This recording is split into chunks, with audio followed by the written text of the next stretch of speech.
Before Super Bowl 59, one of the biggest curses we have ever seen in the NFL came from QBs who lost their first Super Bowl.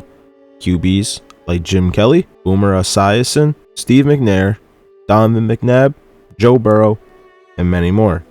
In those 37 years, only 3 QBs who lost their first Super Bowl returned to another Super Bowl, and only 2 of them won a Super Bowl. The 3 names who stand out is 1. Jim Kelly, who in 1991 to 1994 lost 4 Super Bowls in a row.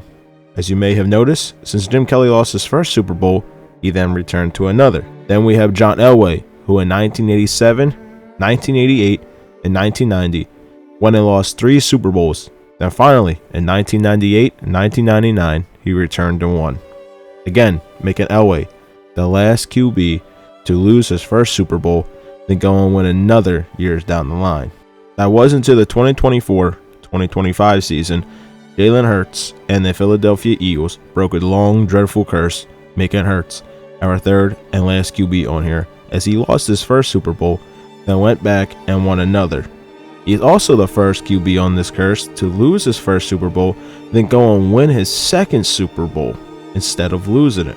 The last QB who lost their first Super Bowl, then in their second Super Bowl won it, was Bob Greasy of the Miami Dolphins. He lost Super Bowl 6, then he went back the next year, Super Bowl 7, and won. This would make Hurts the 3rd QB to lose his first Super Bowl and go and win it, because Len Dawson also did it with the Chiefs. And that's not all what the Eagles did. They've done something even more scary, something a lot more that some may have not noticed. I welcome you all to how one team broke more than one curse.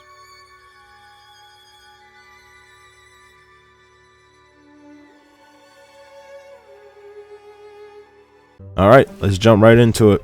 Before we go further, some things I just want to point out to you guys. I am not perfect. I messed up a bit. I say stupid stuff, and I try my best on all these videos. My past videos, if you saw my Super Bowl video, which are the curse of my Super Bowl, tried a lot better this time. I know I say try because I feel like I will still make mistakes no matter what. Every human's not perfect, so. But I go out here, I edit it, I look through it all, and I try to correct everything that I do. So if there is a mistake, I am deeply sorry. I also want to say, every like, every comment, everything you guys leave, I appreciate it from deep down. You guys have no idea how awesome it is reading your comments, seeing your feedback, seeing what you guys think about it. Just it's awesome and amazing. Just want to say a big thanks to there. And I hope you all enjoy. So let's go further.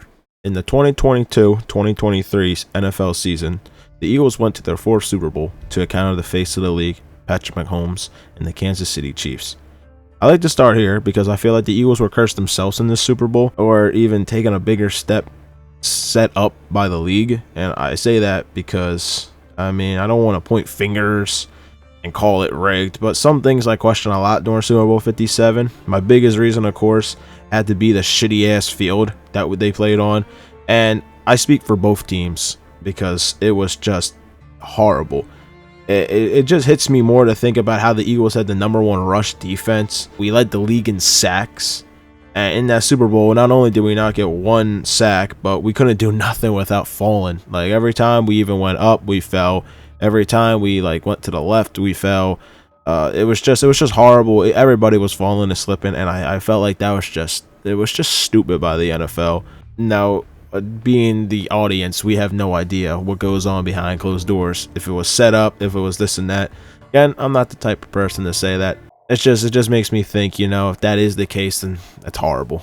That's not what we came to watch and see. Now, again, also don't get me wrong, the Eagles 100% lost that game, not making any adjustments in the second half, which KC absolutely dominated by scoring on every single drive. Yes, you heard me. Every single drive in the second half, Kansas City scored. Now, going back on what I said about the Eagles maybe being cursed a bit more, comes to the thought that no QB who won the regular season MVP went on to win the Super Bowl that same year. The last QB to do it was Kurt Warner in 1999. He also broke an even larger curse, which is crazy, by being the regular season top passing leader and winning a Super Bowl, which I thought was just insane. I had no idea until I read a stat about it that, he was no passing leader in the NFL went and won the Super Bowl that year also. I mean, that was just that was crazy. I don't think how crazy people think this is. This might be another video idea. I just sat here for 7 minutes trying to see. There really has not been one, and I think Mahomes actually was the first QB to win a Super Bowl, being the passing leader also in the regular season. That's insane to think about. Wow, I had no idea. Mahomes and the Chiefs also won the coin toss, which I mentioned before, because the last 7 years, whoever won the coin toss lost the Super Bowl. It's funny because next year they also won the coin toss and won again. Now, you could say this and that, how curses are meant to be broken, and I agree, but everything that could have went Kansas City's way just absolutely went Kansas City way. And after the Super Bowl loss, many Eagles fans, including myself, yes, I am an Eagles fan, made us question if the Eagles will ever return back to the Super Bowl. I mean, I'll be honest, the Eagles sucked for a very long time. Even having that one Super Bowl was crazy enough. To even get chances to go back to a Super Bowl just gave us hope. It just made us think if this curse is ever going to be broken for QBs to lose, or if it's going to drag on for another 30 years, and Mahomes just becomes another Brady.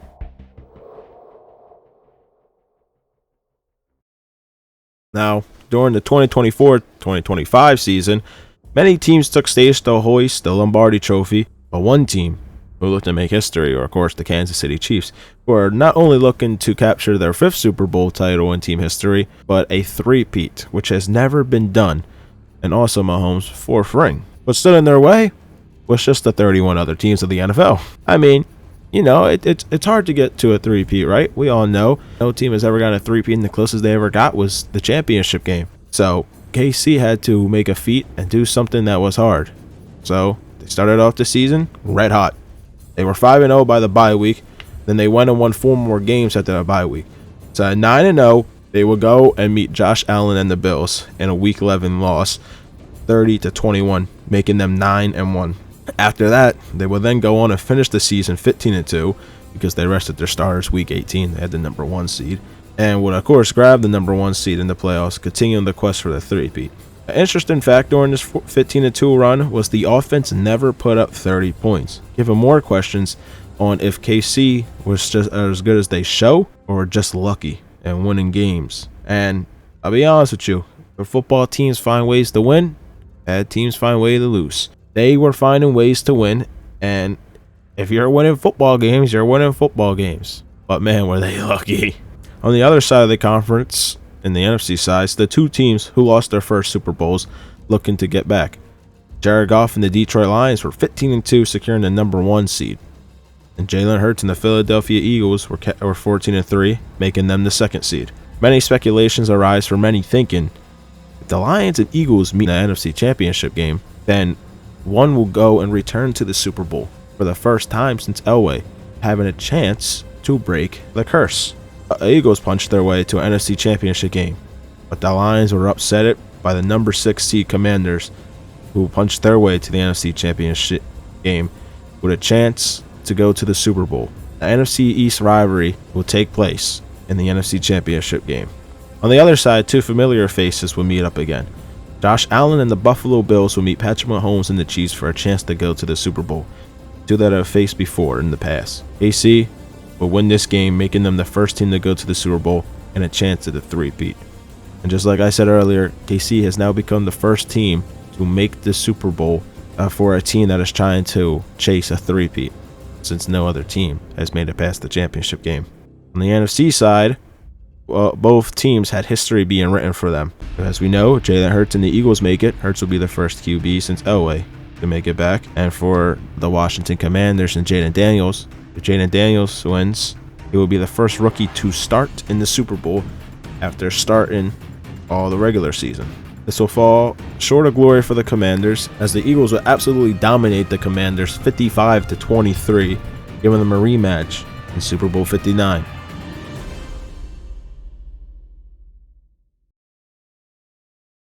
For a game that would defy history, KC once again had everything in their favor. I say this because Patrick Mahomes is 8-0 versus Eagles defensive coordinator Vic Fangio, giving fans a little anxiety. Although the numbers may scare you, the stats won't. For in those games, Mahomes' points per game versus Fangio are 26.9 His career, 28.6. His completion percentage is 64%. His career, 67%. Yards per dropback, 6.9 versus Fangio, and 7.2 in his career. And EPA per play, which is expected points added, 0.07 versus Fangio and 0.19 in his career. Now, Fangio also in those 8 games never had an offense like the Eagles and never had a top 10 defense where the Eagles are number 1. Now the stats above may make you think, well, it doesn't seem like that much of a difference, given like the biggest one being 3%, everything. But if we take a deeper dive, this is Mahomes and the Chiefs in the playoffs, and this is Vic Fangio. Points per drive. Fangio points per drive is 2.14. All other games 2.66. Red zone percentage 37% versus Fangio.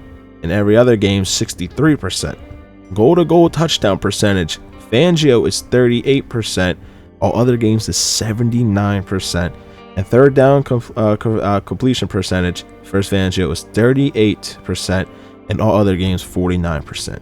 Now that's a big jump. And I know it's Mahomes, but to even look deeper, Mahomes stats versus top defenses against the Niners in 2019, his first Super Bowl win, he versed the number 6 defense in the league, and he went 286 yards, 2 touchdowns, 2 interceptions. In 2021, he reversed the Bills, and he had 378 yards, 3 touchdowns, and 0 interceptions, number 1 defense. The Bengals in 2022, which had the number 5 overall defense, he went 326 yards, 2 touchdowns, 0 interceptions. In 2022 versus the Eagles, who had the number 8 all-ranked defense in the league, he threw for 182 yards, 3 touchdowns, 0 interceptions. In 2023 versus the Bills, who had the number 9 ranked offense, threw for 215 yards, 2 touchdowns, 0 interceptions. In 2023 versus the number 1 ranked Ravens, threw for 241, 1 touchdown, 0 interceptions. And in 2023 versus the number 8 ranked Niners, threw for 333 yards, 2 touchdowns, and 1 interception. He won all these games I just mentioned. And in 2019 and 2022, he won the Super Bowl against these ranked teams. And in 2023 against the Niners.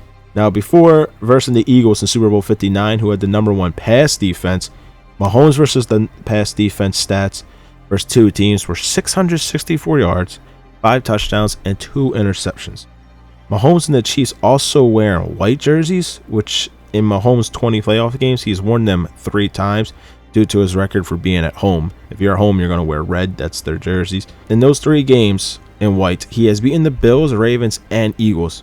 He's averaged a 76.4 completion percentage rate, 212.7 yards, and 2 touchdowns a game. That's his average. Jesus, in white. His QB rating is over 100 in all 3 of those games. If Jalen Hurts and the Eagles wanted to stop history, they needed to play strong. 2 things that would happen with the outcome of the Super Bowl.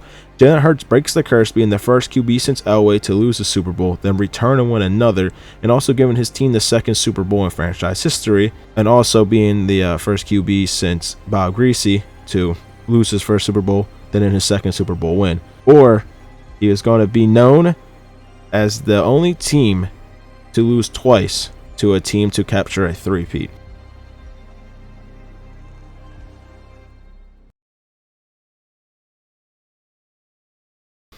Luckily, that did not happen.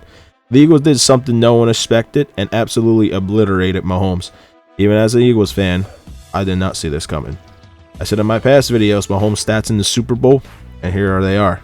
Mahomes had 17 passing yards, which was his fewest in a first quarter this season. It might have been his whole career. He was averaging 57 yards in a quarter entering the game. And we held him to, I think by halftime, we had him to like 60 or something. The Chiefs had 14 yards on their first 5 drives. First 5 drives, 15 yards. Wow. The fewest yards they had on their first drives of any game started by Mahomes. This is playoffs or regular season. Mahomes threw his first postseason pick 6, which was to Cooper DeJean, touchdown, 38-yard, and on Cooper DeJean's 22nd birthday. Funny enough, the only other player to score in the title game on their birthday was Steve Van Buren, who was also an Eagle. Fun fact. Mahomes became the first QB in Super Bowl history to take consecutive sacks before throwing a pick 6 in a span of 3 plays. For the first time in his career, Mahomes threw 2 interceptions in the first half of a playoff game. Yeah, Mahomes' 43% completion percentage in the first half was the second lowest rate in a first half in his career. Better than only his 42% completion percentage versus the Chargers in week 2 of 2020. Mahomes finished the first half with 33 passing yards. There you go. 33. I said 60. 33. Oh, wait. I don't know what I said. I forget. The fewest he had in the first half of any game in his career, and it came in the biggest game of them all. I mean, he knows this team. Mahomes was 1 of 6 with 2 interceptions on passes of more than 5 air yards. He was 14 of 22 with a touchdown on those throws for his career in the postseason prior to Sunday. Wow. So now he will be 15 and 28. He became the second QB in Super Bowl history to throw an interception on consecutive pass attempts. Greg Morton did it twice with the Cowboys and then with Denver. The Chiefs didn't cross midfield into their 10th drive, snapping a 9-drive streak, the longest by any team in Super Bowl history. Jesus. The Chiefs' stretch of 9 possessions without scoring was their longest with Mahomes starting, regular season or playoffs. Mahomes was sacked 6 times this Super Bowl, the most he has taken in a game of his career, regular season or playoffs. He's the second QB in Super Bowl history to take 6 sacks against 4 or fewer pass rushers. The Cowboys' Roger Staubach took 6 also in Super Bowl 10 against the Steelers, so we have tied a record. Mahomes had 42 dropbacks without being blitzed. This is the second most in Super Bowl history. A starting QB has faced 0 blitzes in Super Bowl 5 times previously, but none since the Bears' Rex Grossman in Super Bowl XLI. And then finally, Mahomes was 3 of 8 for 43 yards with a touchdown and interception under pressure. It's insane. He still didn't play a bad game at all. I still think Mahomes is a great QB, but tonight he got what was coming. Eagles just did whatever they wanted. Just beat down on Mahomes and the Chiefs. They had one of the best defenses ever assembled. They had the most turnovers in postseason history. They didn't blitz once in the Super Bowl, making one of 4 teams not to blitz. Eagles sacked Mahomes 6 times and caused him to throw 2 picks along with a strip sack fumble. I know I say it in the video, but I just wanted to repeat it. And then finally, at 10:17 p.m. Eastern Time, February 9th, 2025, Jalen Hurts and the Philadelphia Eagles broke a long curse that we didn't know would ever be broken. The Eagles etched their way in history as one of the most dominating teams to ever be assembled, and a defense so young that it made a statement to the league, warning them for maybe seasons to come. Now we ask ourselves, is this a new dynasty? Is this a new curse? Or maybe, just maybe, we are witnessing a new era of football.